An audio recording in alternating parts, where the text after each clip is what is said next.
mentioned. And so just to give a little bit of context before we start into our questions, we are here because we are talking about the 50-30 challenge, and the challenge that was co-created between the federal government and business institutions and a variety of diversity organizations. And the goal really is to challenge our organizations to increase representation and inclusion, right? We've been hearing about DEI or EDI or DNI for a while now in workplaces. And so the idea here is just to highlight some of the benefits of why it's important to give everyone a seat at the table.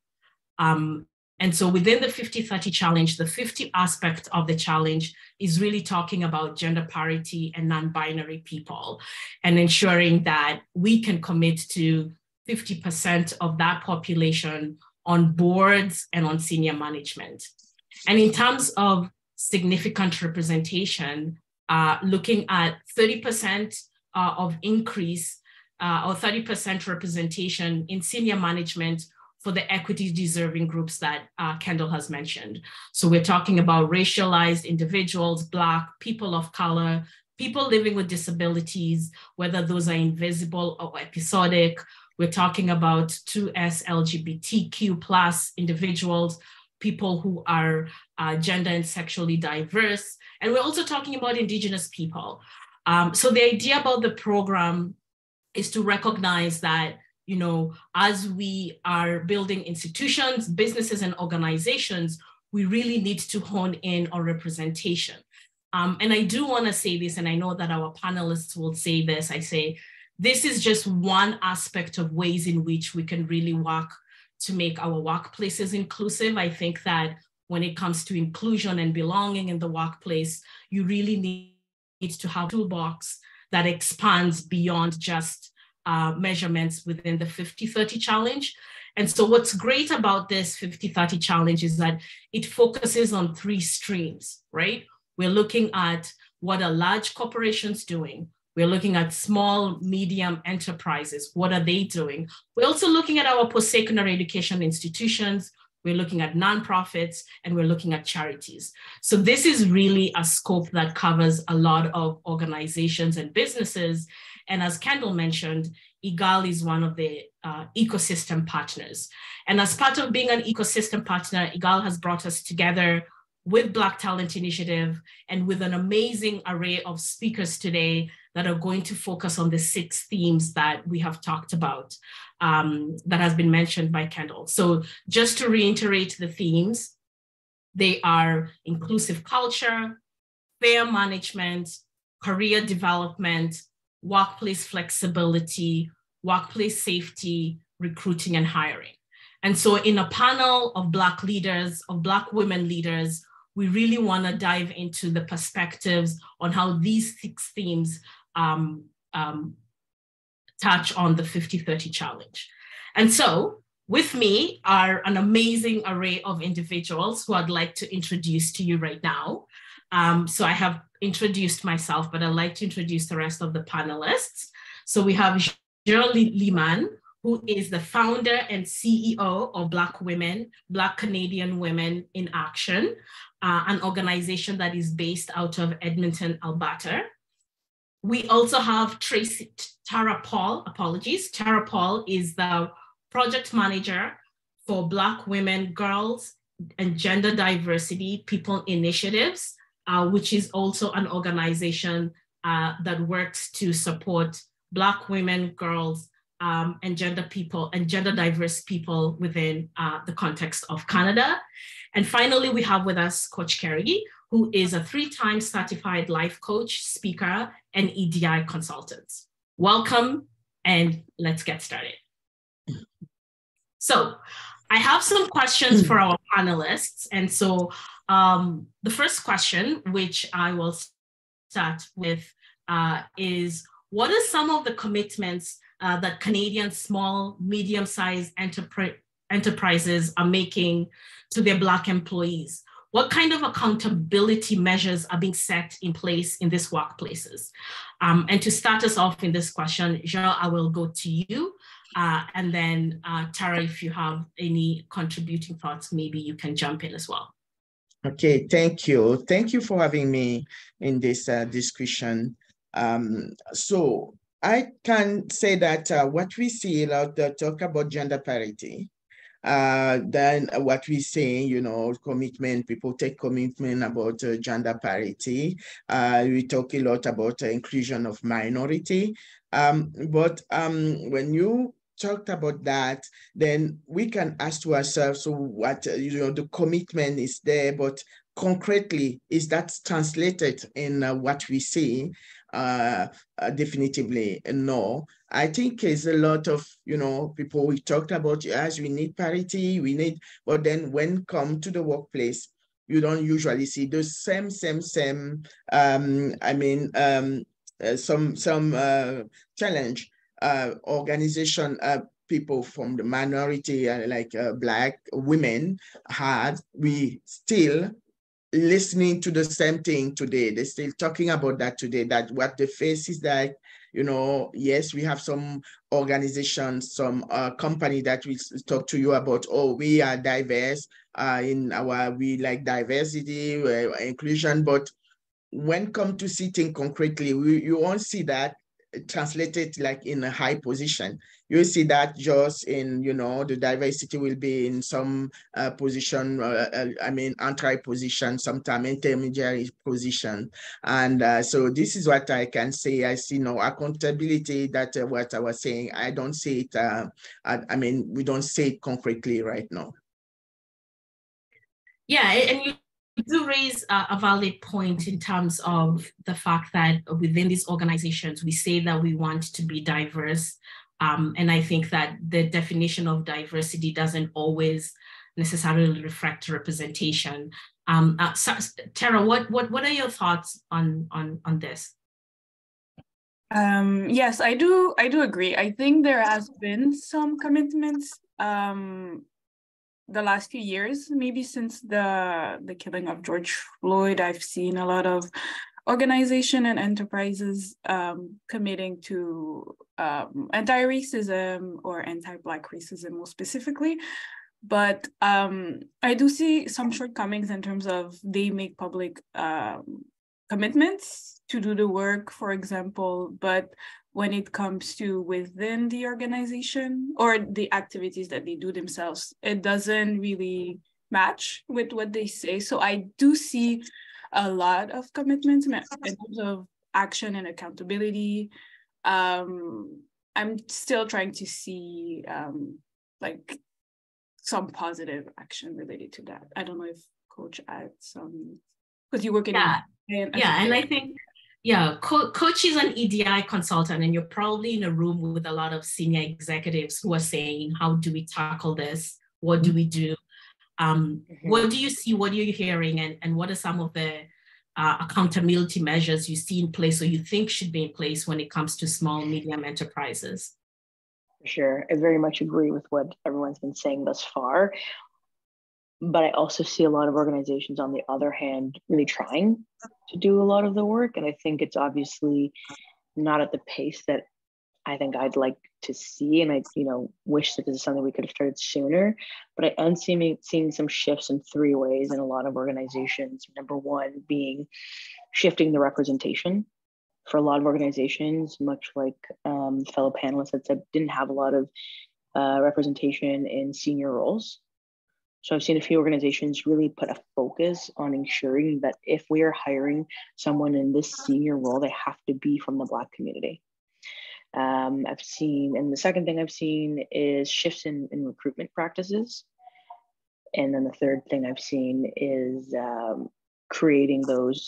supporting the creation of ERGs, so employee resource groups, as well as a lot of organizations, no matter where they are on their journey, whether they're just starting or perhaps at it for a few years, have an EDI committee. And even though that's not going to change everything, it's at least going to start shifting the conversation about how people can, bring their whole selves to work, which then in turn obviously will transcend to a lot of other things. So I can't say that I've seen it all be executed perfectly, but I definitely have seen some organizations really focus on those three things. Yeah, and we are talking here about, we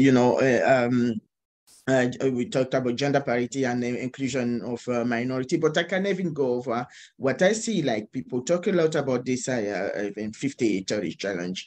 But concretely, like say, when we have some organization coming like with BCW, they want to partner, they'll say, okay, we want to partner, but the partnership is not like, having a win-win one is always, I think with the Black community, they just see us like, okay, we will be bringing some of, or maybe doing outreach for them, and then so that we can, partner. So this I know is not about the workplace, small and medium business, but what I want to mention here is that we see again, this is what we talk about. We see a lot of, commitment about diversity. Maybe people are in good faith, or I don't know if this happened because they don't know how to do that. Because sometimes you see, oh, we would like to have that diversity, but we don't know where to go and, to find you. But then we keep saying, but we have people are there. How come you guys cannot find those people?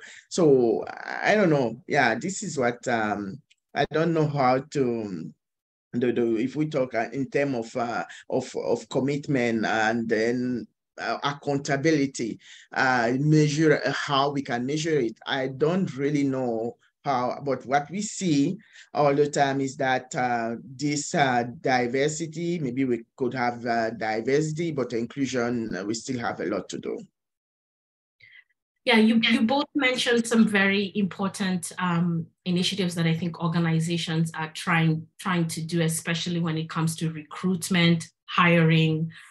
Coach, you also mentioned the role that resource groups play in the workplace.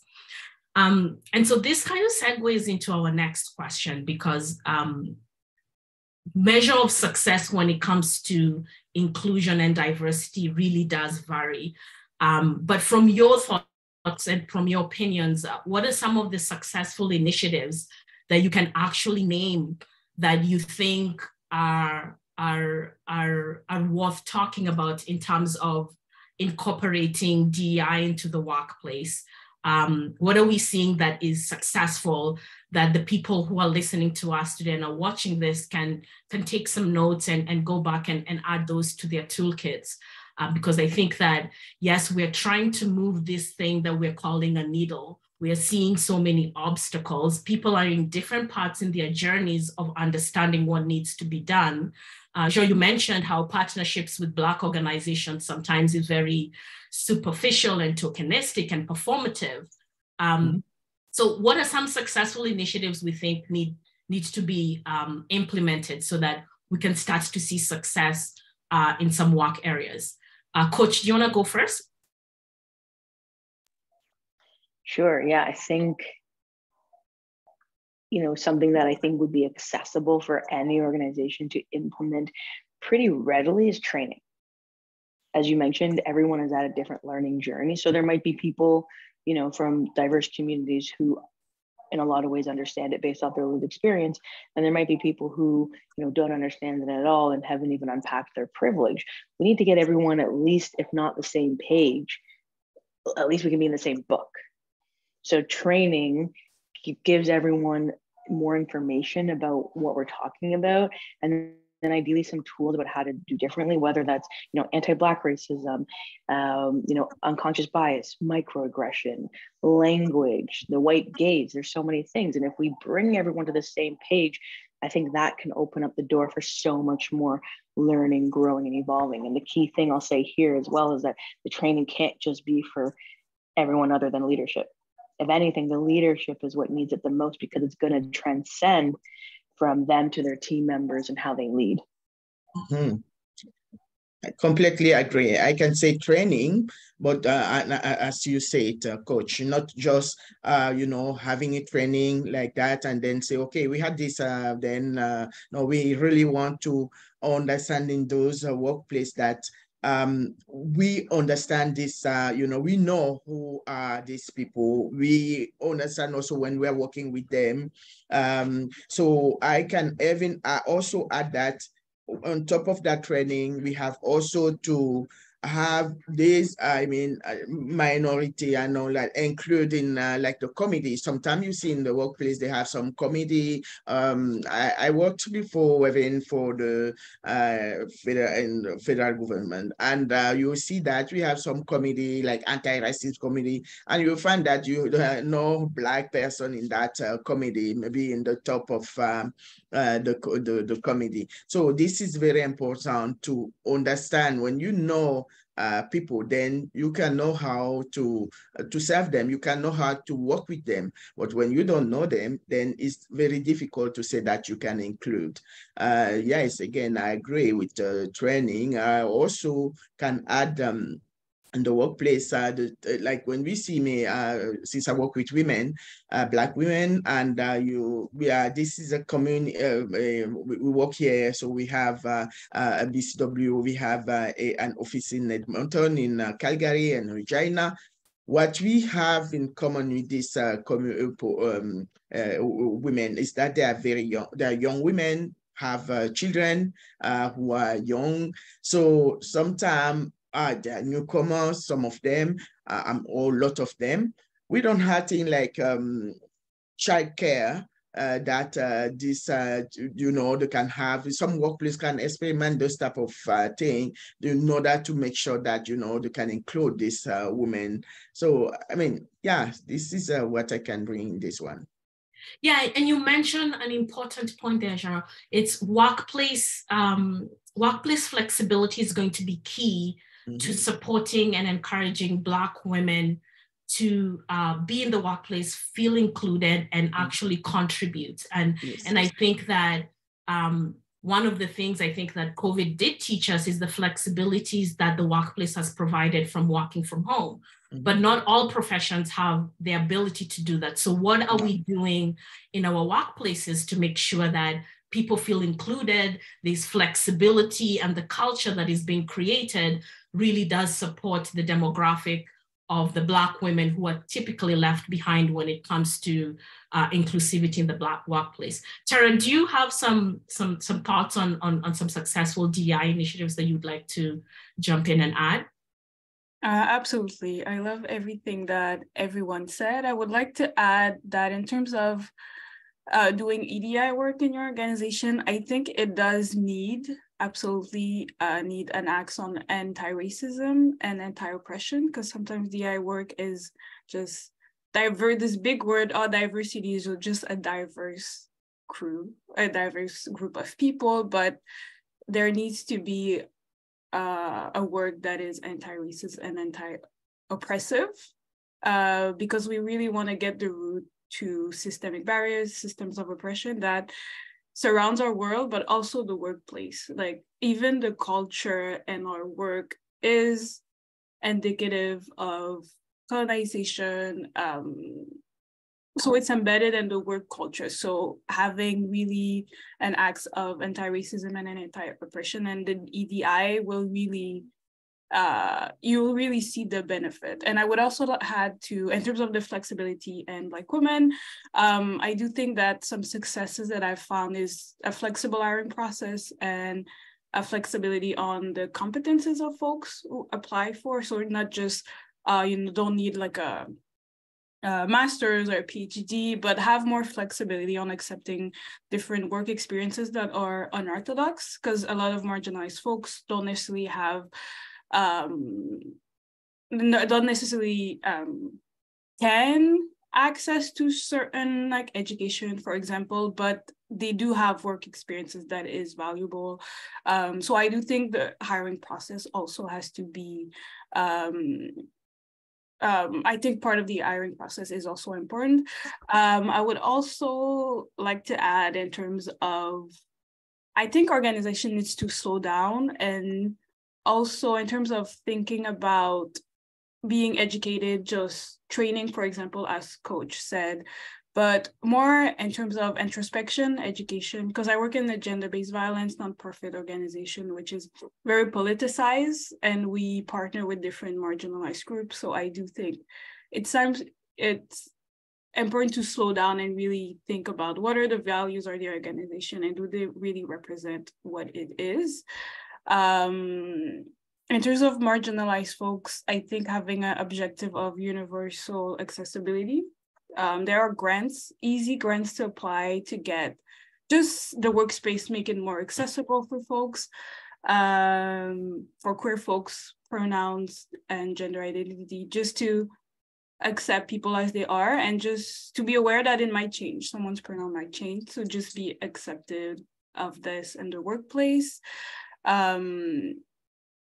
What else? I do think anonymous surveys are useful sometimes because not everyone feels 100% comfortable and safe. So in terms of making changes, making more anti-racist, making more inclusive, having anonymous surveys distributed, I think it's helpful for folks who don't necessarily feel safe 100%. So that's what I've seen in terms of like the successes. But I do, yeah, I think I've been talking a lot, so I'll stop.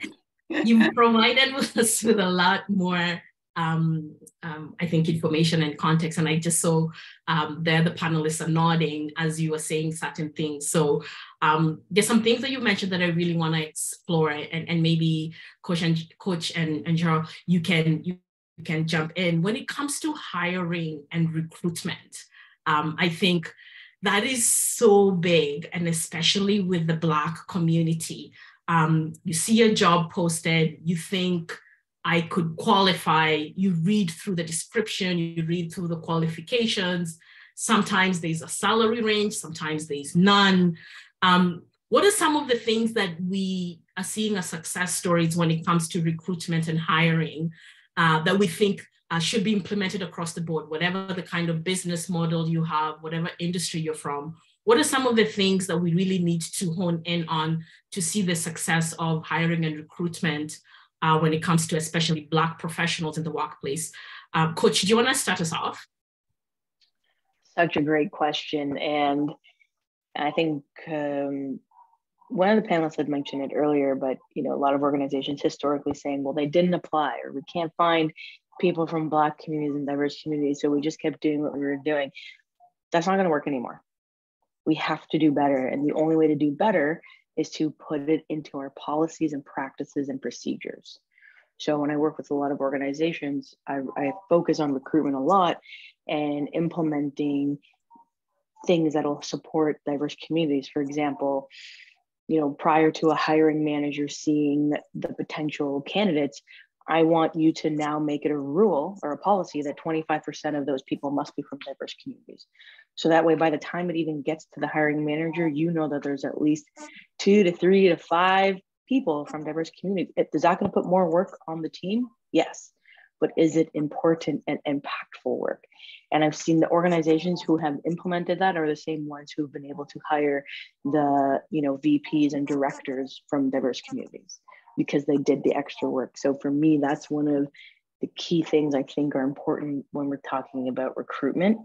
And also to really do like an audit in your job posting. What is the language you're using? Is it accessible? I think there's so many things that could be shifted there historically.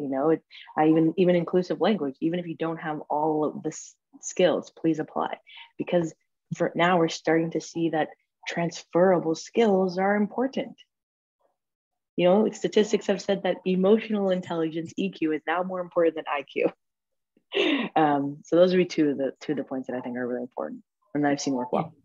Yeah. For me, policy, very important. Make sure that you have policy that for recruitment, not just recruit based on maybe just based on the feeling or something. Because sometimes we heard that a lot, where you see a Black woman who will tell you everyone has that story. Some of them who have the name that doesn't sound like a African name, or I don't know. So they will have a position, they will call them, and then when they come in, they will say, oh, it's you. We didn't know that it was you, or thing like that. We heard a lot about talking to us how you overqualify, but then they don't give you the position where you qualify or own that. Or anyway, it's always something. But we do have also those who have, those who can be successful in those who can achieve this, equity, equality, and is usually those who will have good policy in place.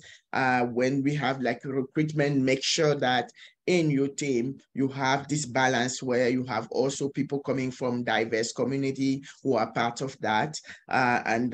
Sometimes it's not easy. We know that usually people tend to go to people they know and what is, is a human thing.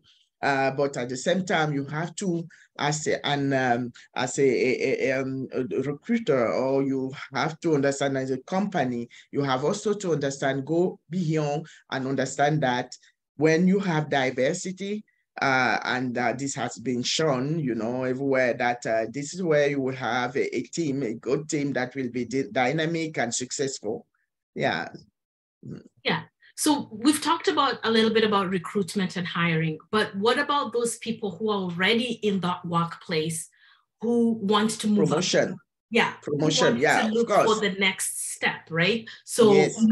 What kind of career development strategies or mentorship, sponsorship opportunities are we seeing, or do we need to see more of to see that process continue to go as people progress above and up in their organizations?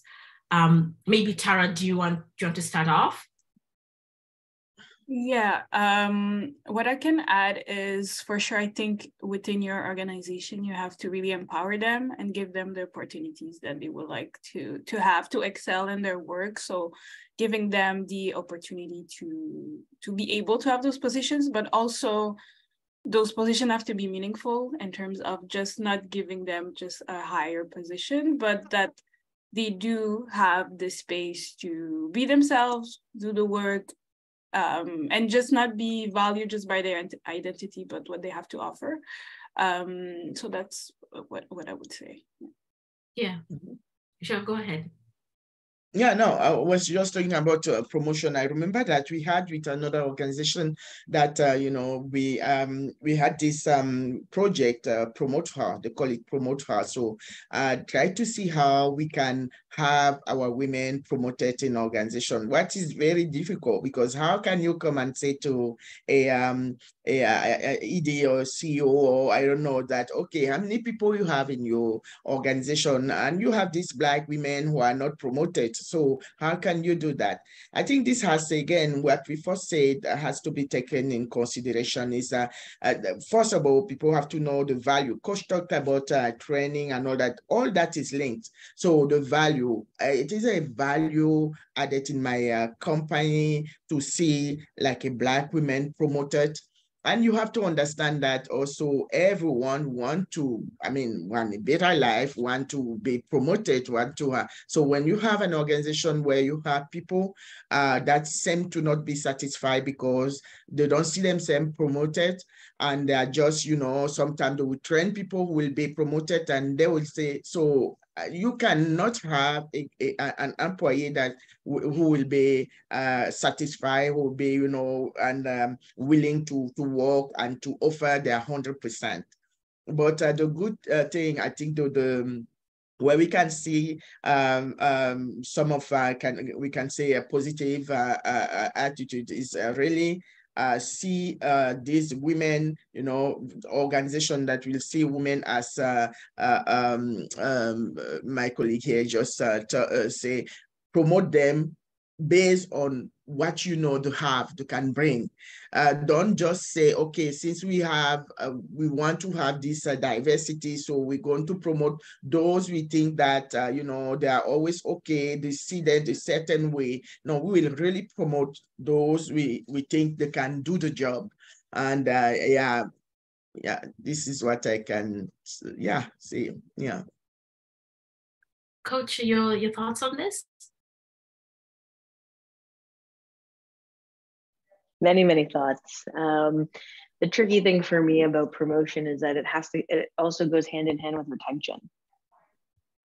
And if people don't feel seen, heard, valued, and don't see room for them to grow, and then don't see representation, it's kind of a difficult recipe. So when I think about promotion and how we can bring that back to policy, because I think, you know, a lot of us are in agreement about that, is really, really clear definitions about what the work and the role expectations are, and then clear expectations or clear definitions on what it would take for someone to potentially get there. Because what we often hear is, oh, I'm just as qualified as this person, I've been here longer, but the person who's not from a diverse community got promoted before me. No explanation, no nothing. So I think when we can have transparency and say, okay, if we were to hire someone, and if we can't hire someone right now, here's what we would need from that person, whether internal or external. Then that person can say, okay, great, I have all of these. So if I don't get it, I would be able to understand why, rather than being left with that confusion. I think that's why a lot of organizations lose their diverse team members, because they do some work to get them in, but minimal work to keep them there. And then I think that also goes hand in hand with also professional development. Mm-hmm. How can you see yourself grow here? Needs to be a conversation that is being had, so that if wanted, they can go for that role and not continue to always feel like I must look elsewhere to be valued and get the payment that I feel I deserve. Yeah, and it's important of what you just mentioned, because I think there's still a lot of work that needs to be done when it comes to recruitment and hiring, retention and promotion. And there's still a lot of barriers that exist, and especially for Black women. So I want to take some time for us to talk about some of the barriers that exist for our community when it comes to all these criteria we're talking about. And if there are barriers that exist, maybe what kind of changes do we want to see, or can we advocate for, so that we can see the success of Black women in leadership position, no matter the industry, no matter the business. So I want us to talk a little bit about that, and being from a nonprofit that supports Black Canadian women, maybe you can start us off, Jeanne, on some of the barriers that you feel still exist for our community. So the barriers, talk about stereotype. We see that sometimes, you know, Black women, people see them a certain way. They see you like in some position, they don't see you in other. So this has to, you know, we have to start by that. And again, that come again maybe about training, but not just training. I think we are in the 21st century, so people can know, people can read, people see people. So we see that a lot where, you know, have those stereotypes where they see a Black woman, they see her in a certain position, don't see her, you know, growing, they don't see her. Those stereotypes come even some of places where I heard women talking about, sometime I'm in a meeting, and when I start talking, it's like, why? How can you even talk? So, you know, how can you take, you know, like, but I'm someone who's very well articulate, who can, you know, who have done things, but still people just see me a certain way. Yeah, so those barriers, we have that. We have, we talked about, so this, we talk about this inclusion again, yeah, diversity and all that. So we have also the barrier, barrier that are inherent to ourselves, I mean, to some of people, but also those barriers, we talked about the fact that are there some places for women who are young women, Black women with children and all that, who can walk and go, you know, to a workplace, and while they are raising also their family. I see that a lot with women coming, and Black women, they are very educated. It's not about education and all that, but usually when they come here, someone newcomer with I mean, the family comes, so they have a project. Let us go to Canada, raise our kid and all that. But once they are here, a man will go maybe to work, like here in Alberta, they will go to work in, you know, oil field for McMurray and all that. And then the woman will stay with children, raising them until they turn a certain age. Then they will start looking for job. By that time, they have been, without job like for 3 years or so, and they are engineers. So when they come back in the marketplace, they will job marketplace, they will ask them, so what have you been doing since? So you don't have this experience or that. So I have those lot of barriers regarding Black women, yeah. You mentioned a lot around policy and the culture and the safety of the workplace, but I think the last point that you've also mentioned is really true for women, and especially Black women, the gaps that we have in our resumes that sometimes when it comes to trying to get back into the workforce are barriers. I think that is very key, especially for an economy like ours that is built on immigrants and newcomers. So thanks for your thoughts on that.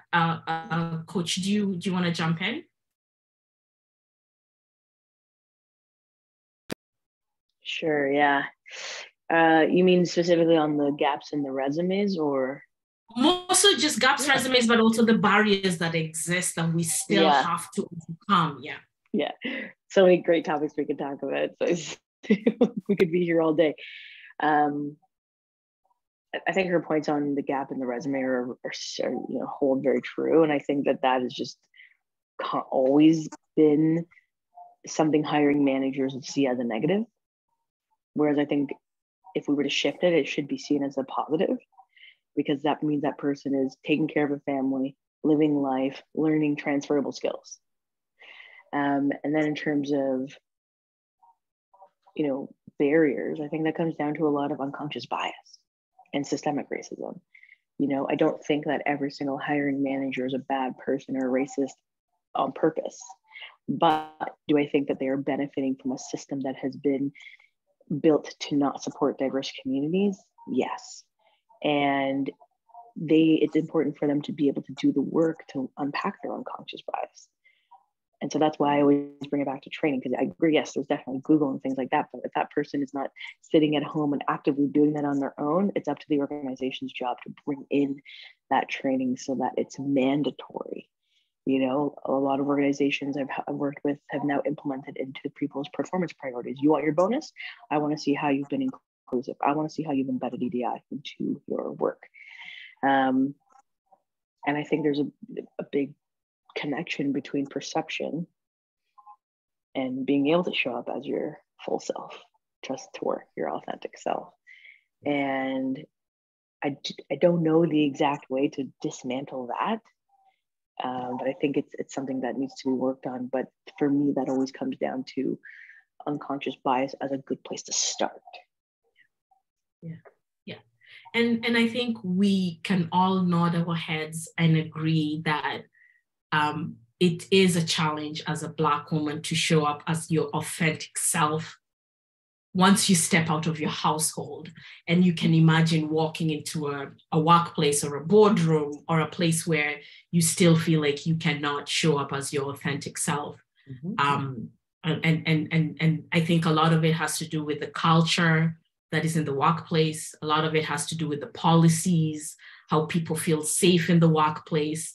And so there's definitely a lot that organizations, businesses, and corporations really need to do to dismantle those barriers. And there's also something else that has been mentioned that I really wanted to talk about is the way we have an inclination to hire people who we know, people within our networks. And I've been in situations where you hear organizations say, we only hire people from this university, this school, and this, because we have seen the success, and those are the kinds of people we hire. And when you start to have personal beliefs and biases that you make policies in the workplace, that's when we get to a position where the workplace is unsafe for everyone else.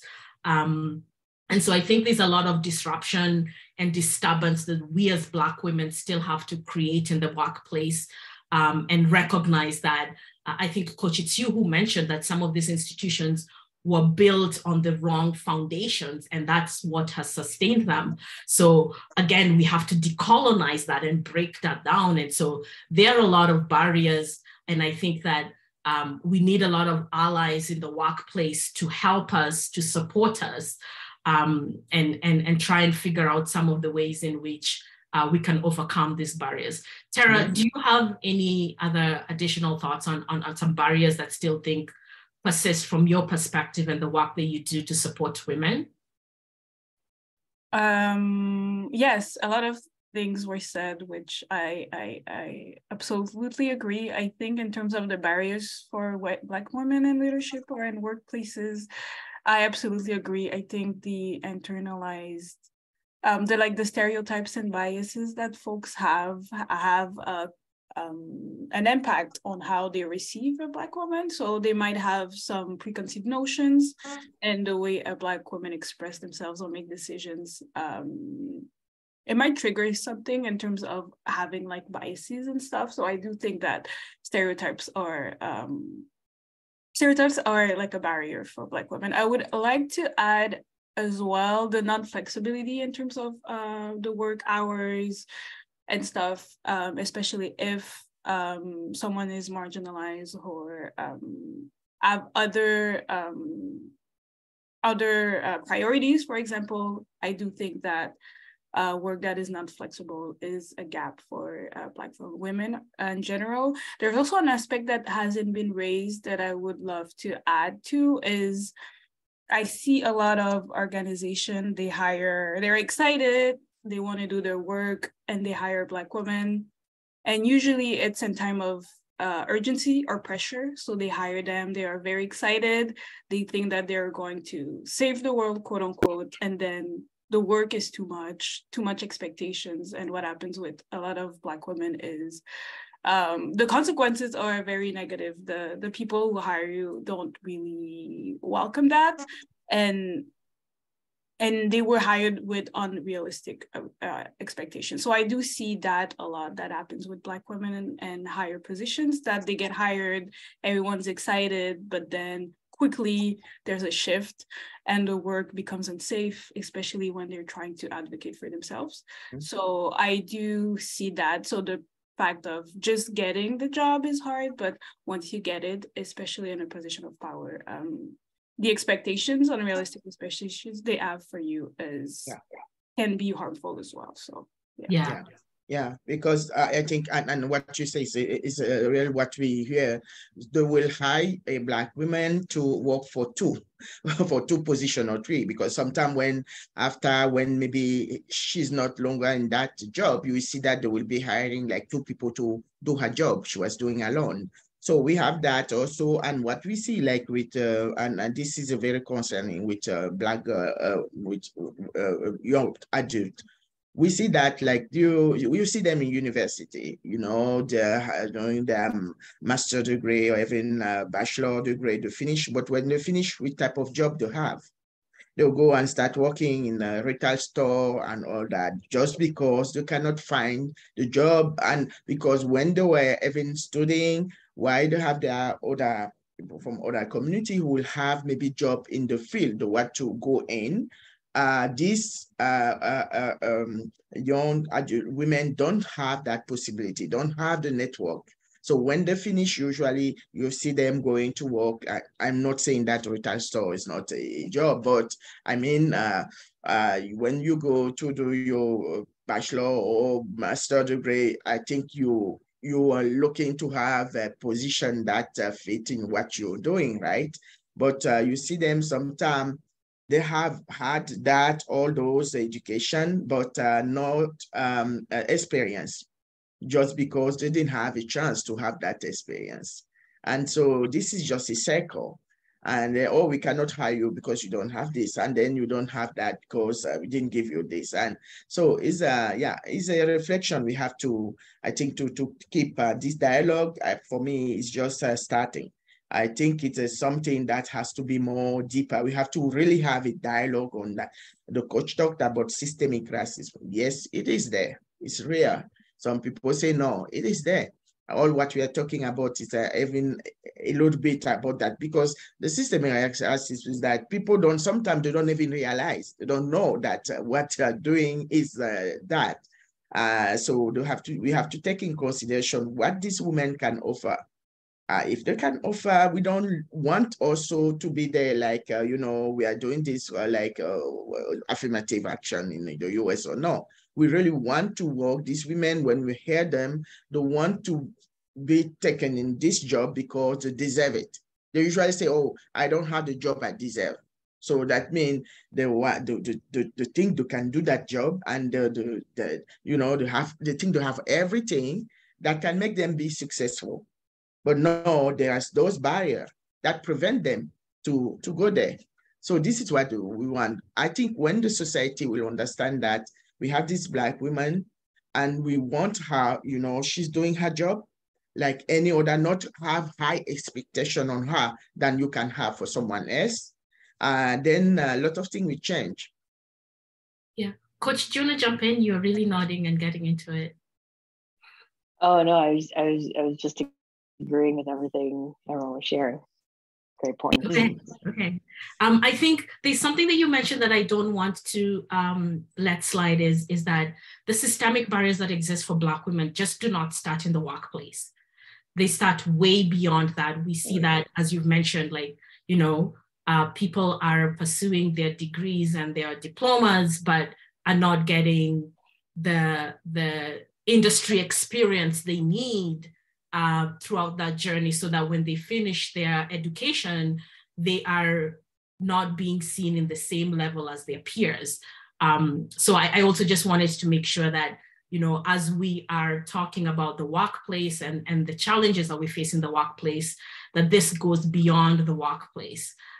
So that is really also an issue, I think, that's tied to what you've been talking about, Coach, and you keep preaching to us, is that there really needs to be training, even if there is the idea that we also have to be on a personal journey to do that work ourselves. We need to provide a platform in the workplace where everyone starts on a foundation of understanding the systemic barriers that exist for our community and what we can do for it. Absolutely. Over and as much as we can, until it's something that is now not something we have to focus on and have training on every day, but more it's embedded within each person to then go be a champion of it at home, at work, and everywhere they go. That's not going to happen overnight. So no, it's not. So it can't be a one-time training and done.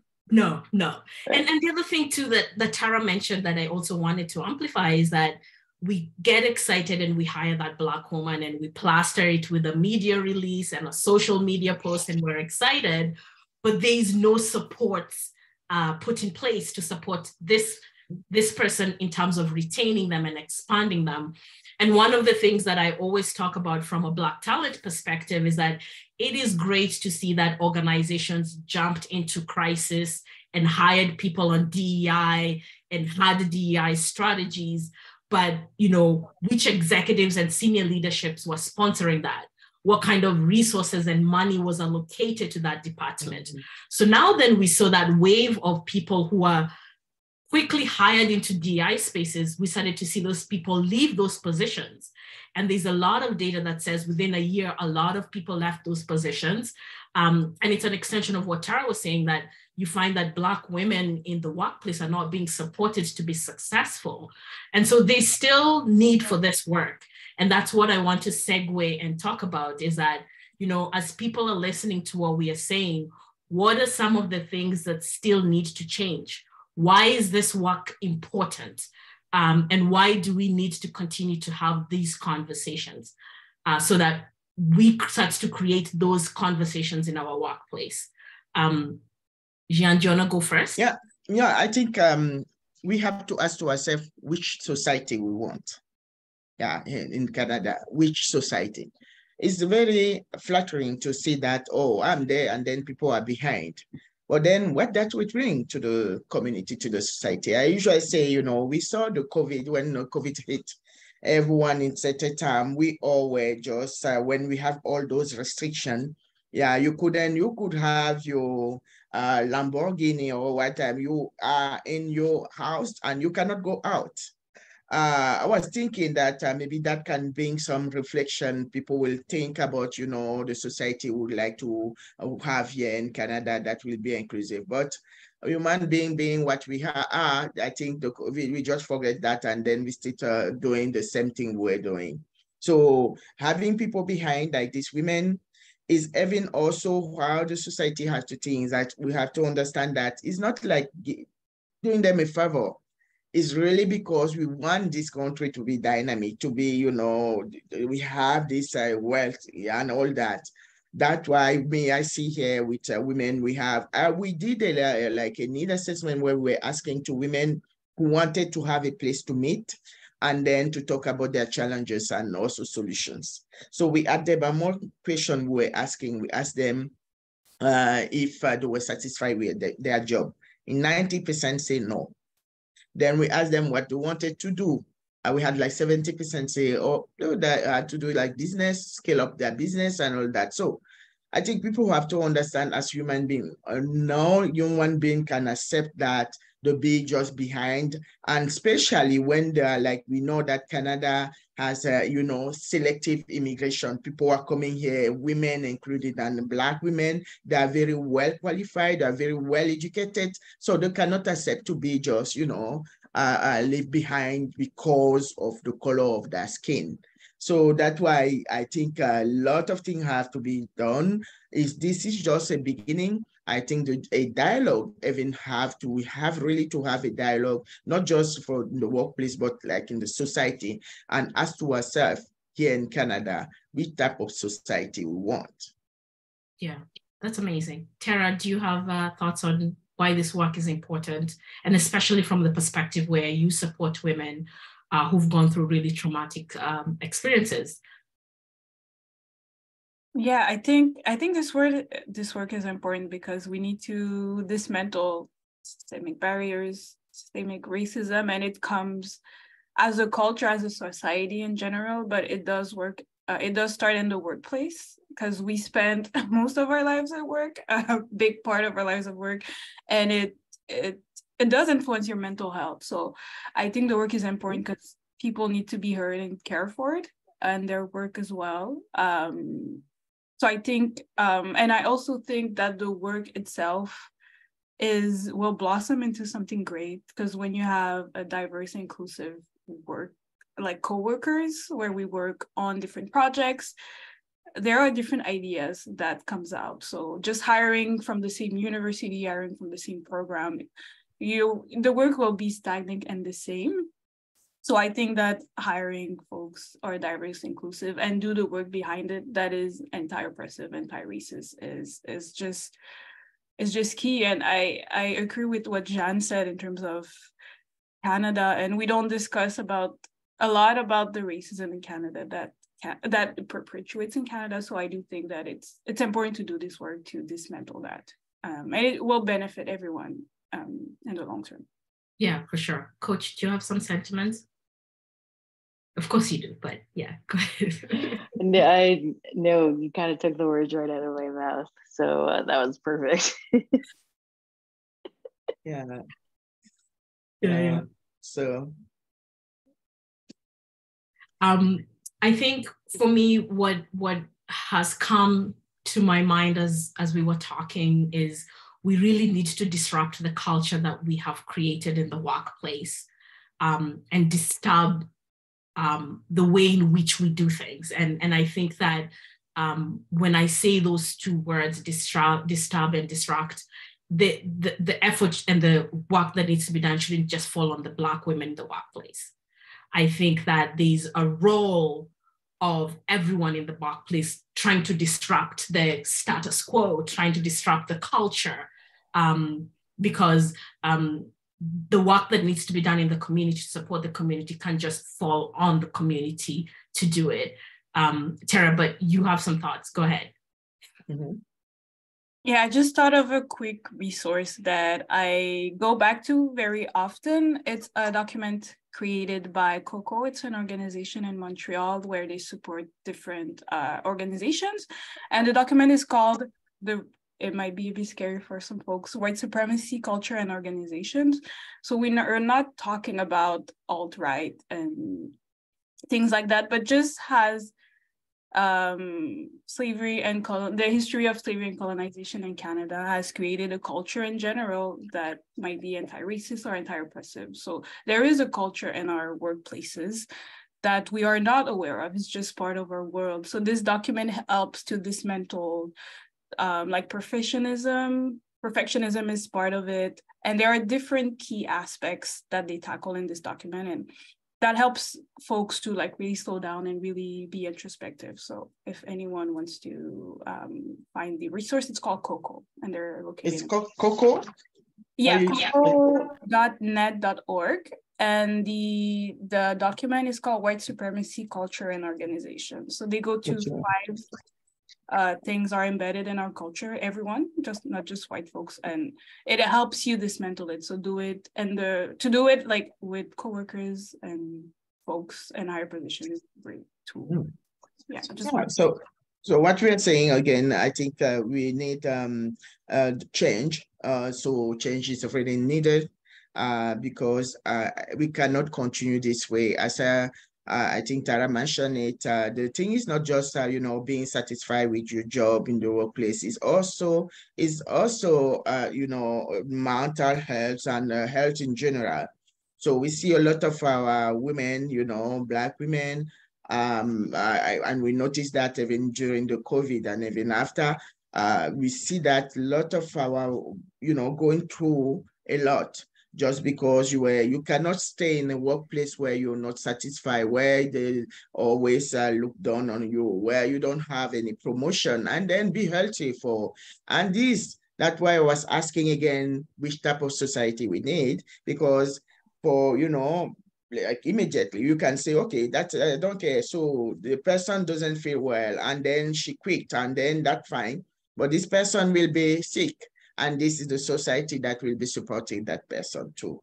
So that's why it's not just a matter of, begging or asking. It's just like, these women we shouldn't be here today talking about this, about all this. Normally, it should be obvious because, again, these women, the women I know, Black women I know, are very well qualified, educated, and can do the job. So just give them, that opportunity to do the job. Yeah, amazing.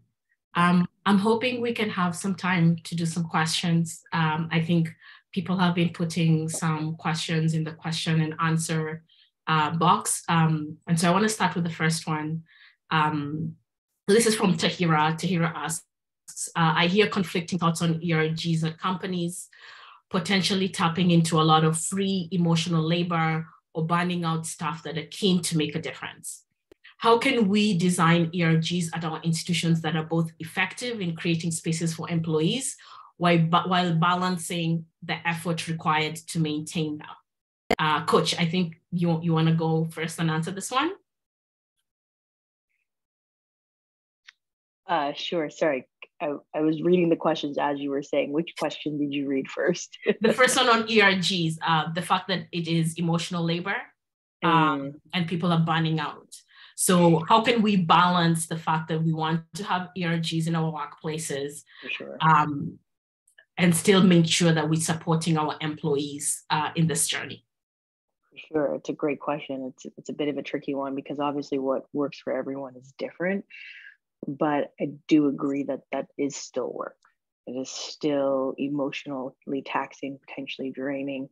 So I think it's important for organizations to really support the work of the ERGs because of their impact. They, shift a lot of their pulse surveys in terms of people be feeling safe and comfortable to self-identify, having those safe spaces to unpack what things they might experience outside of those safe spaces, but also having, the CEO or COO or someone really high up be the executive sponsor so that we know that they're being a champion of this work within the organization and elsewhere as well.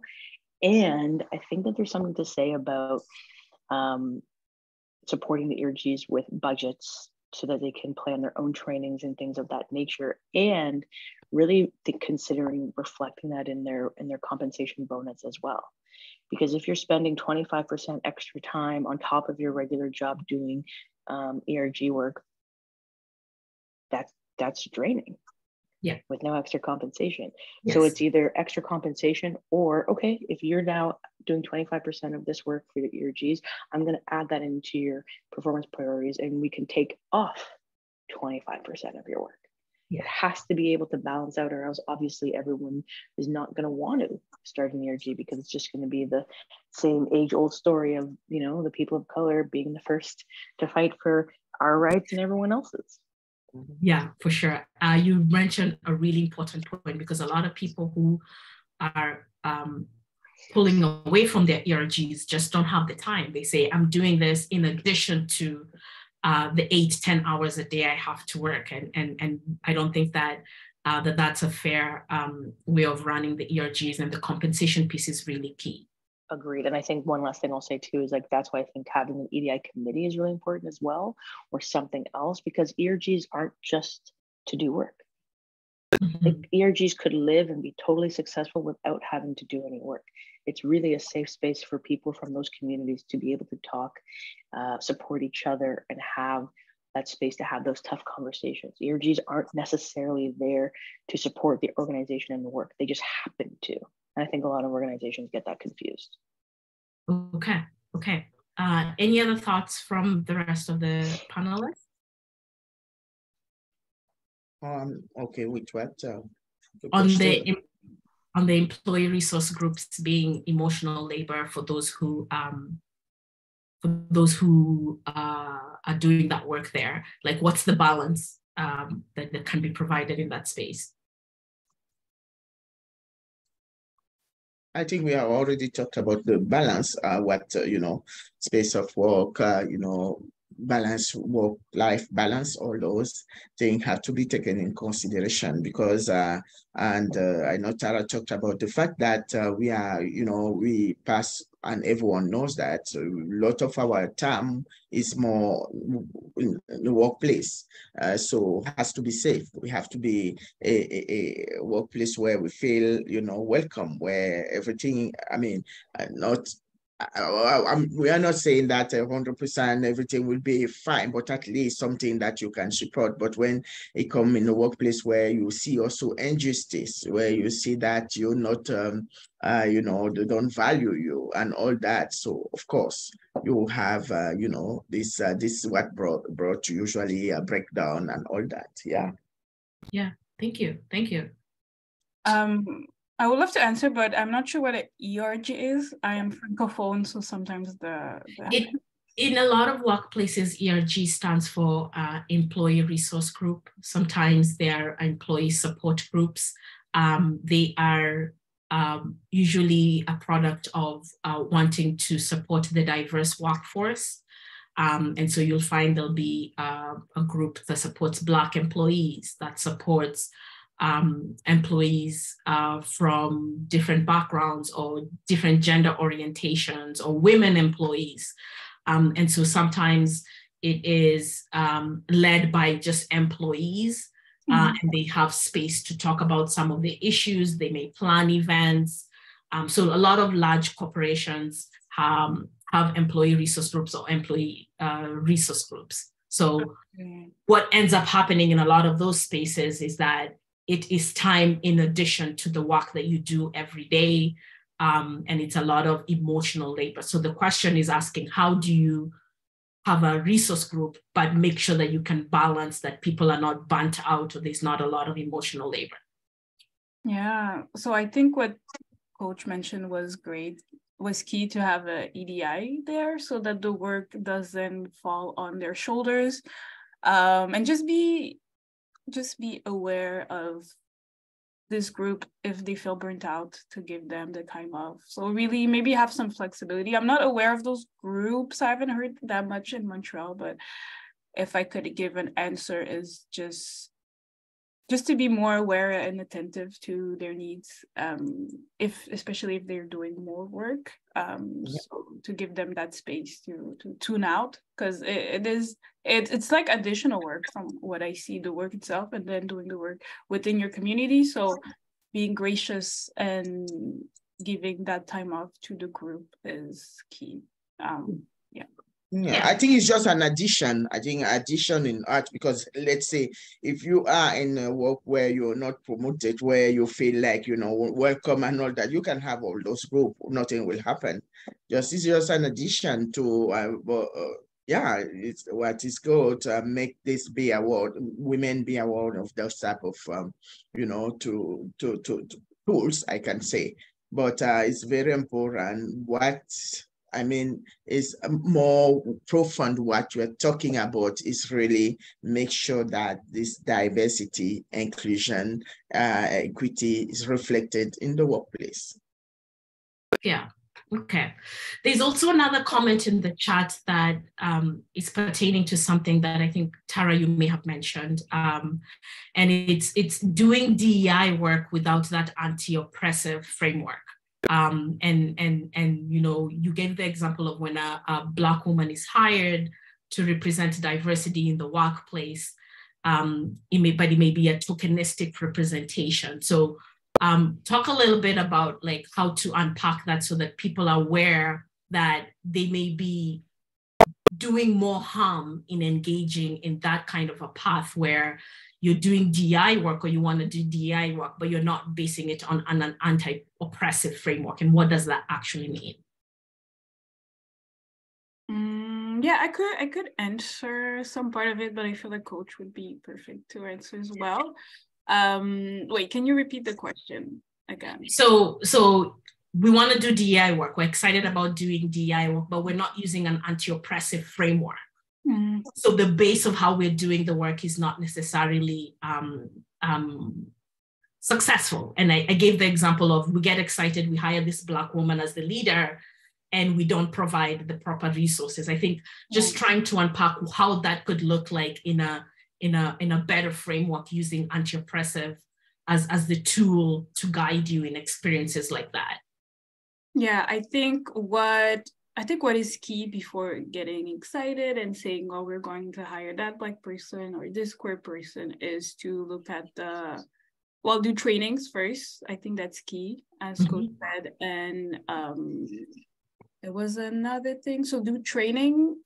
So really slow down and look at the policies as well. So look at what are missing in policies. I've worked in the past with organization where there's no clear process or clear policies in terms of if there's harm that happens or just hiring. So really slow down before getting excited and look at the policies and if there are changes to be made. And in terms of once that person is hired, is really, I think it's really part of the training just to work on your biases and prejudices once you hire someone. So I think that would be the steps to take in terms of dismantling that. I would have to think of it. So yeah, for sure. Coach? Yeah, it's a really great question. I think it's tricky because it's sort of like the chicken or the egg. We need Black people in leadership roles, but we also need the organization to be mindful and aware of what that means and how to support that person, which often, as we're saying, hasn't happened. So for me, that always comes down to psychological safety, and what does that look like, and how can we create that within the organization for each person, and not just say, okay, the bright and shiny thing is here now, and now nobody cares and nobody's done the work, which we've seen happen many times. And then one of the things that I often recommend is having that leadership team that works directly with the person who's been hired. Let's say they're in a director or, senior leadership, so they're a VP, coaching for them one-on-one. So that supports them in the psychological safety. So they have that extra resource that the organization is paying for separate from their benefits. but then also group coaching for the rest of the senior leaders as well, on how to be an ally and what that person might be experiencing, you know. And I think that goes for a lot of cultures as well, right? For the first time in ever, other, you know, colleagues are understanding what some of our colleagues who are currently, you know, observing Ramadan might be experiencing, because they haven't eaten all day, and a lot of them haven't had water. That was never a conversation 5 years ago or so. So having that awareness for those leaders allows them to better support their team members who are observing Ramadan. We need that same energy across the board. Yes, 100%. Okay, so we are running down to time. I want to give each of you at least a minute to have an opportunity to say something before we close off.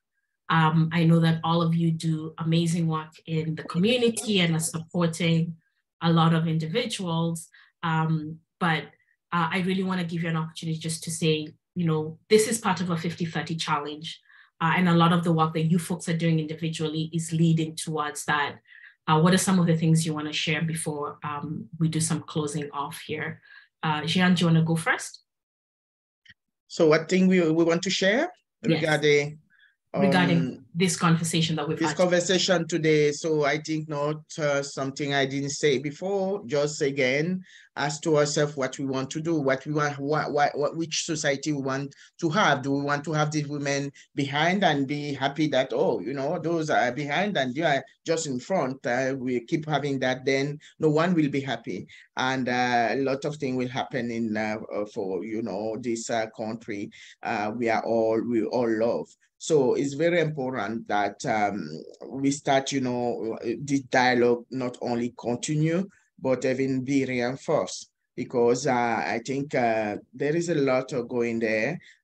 You don't usually hear these women talking, but every time we have some, you know, conversation, dialogue, this will come over and over again. People don't feel like happy. People don't, women don't feel like happy, like in their workplace, and that affect their well-being. So, and affecting their well-being will affect also the well-being of the entire society. So that's why this is just a start.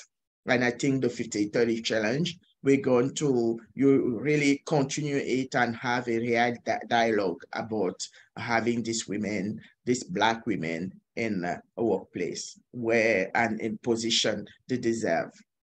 Awesome. Thank you. Tara? Yeah, I would like to congratulate everyone who accepted the 50-30 challenge. And I have to say that doing this work, EDI work that is anti-oppressive and anti-racist, is not easy. It is not easy, but it is a step that needs to be done in terms of people being empowered, cared for in their workplaces. So slowing down and have some introspective, I feel like I've repeated that, aspects, have some introspective moments. I think it's key. And doing this work as well is, you have to be comfortable with the discomfort. So having discussions that are not easy for the well-being of your coworkers and the workspace is key. It's not easy. We don't do it often in workplaces. We try to not talk about hard stuff. So I do think that it's key.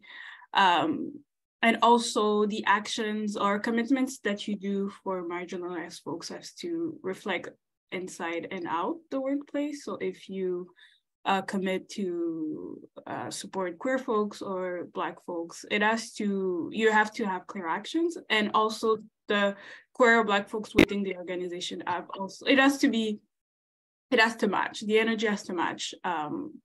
And partner with communities, marginalized organizations in terms of having advice on how to do things. I think it's key as well to just ask for support. So yeah, the hiring process, you do have to do, it is more work, but if you want your workspace to be inclusive and diverse, the hiring process, there needs to be some changes and more effort to what you're doing. So yeah, that will be awesome. Awesome. Thank you, Tara. Coach? Yeah, really, really great things shared by everyone. I think there's so much we could say, but if I could just give everyone, one tangible thing that you could potentially implement immediately is one for the allies, keep doing the work. I recognize that unlearning and relearning is tough too. So I also honor that. For my people from diverse communities and my Black people in the room, take care of yourself, have compassion for yourself. It is draining to do the work and to also come from your higher self and keep pushing and keep going and keep doing. So really want to honor that as well. And I think that at the end of the day, we're all on different learning journeys and we all have more to learn. And I think the more we all learn, the more it transcends to the people around us. When one person shines their light, it helps another person shine their light. And so I'm hoping that with the 50/30 challenge, we can see more people from diverse communities. Their bright lights. Amazing. That's amazing way to end. And so just in closing, I want to thank our amazing panelists for such an engaging conversation. I think that I hope for everyone you've been inspired and you know that this is just part of a conversation. And if you think of this as your toolbox, this is one of the many things that needs to be in your toolbox. This is not the only thing. And I think that the 50/30 challenge provides an opportunity for us to sit down and have conversations internally to figure out how we want to move forward as an organization, as a country. And so if your organization hasn't taken up the challenge yet, I ask that you look it up, talk to your senior leadership to do that. And I know that folks from EGAL Canada will be working to provide toolkits to continue this conversation. So thank you to them for bringing all of us today together. Thank you to the EGAL team for connecting with me to have this amazing conversation with you folks. We've had interpreters who've been here throughout the time. We want to thank them for the space. And we want to honor and extend that, we are on Indigenous land and we always have to think about our journey when it comes to truth and reconciliation. And the conversation does start with decolonizing the way we see the world. So thank you to everyone. Thank you to our participants and special thanks to the panelists. I will definitely be connecting with all of you outside of this space to continue to do the work together. So have a great afternoon. Enjoy your Wednesday wherever you are. And thank you for joining us today. Take care, everyone. Thank you. Bye. Thank you. Bye-bye. Thank you.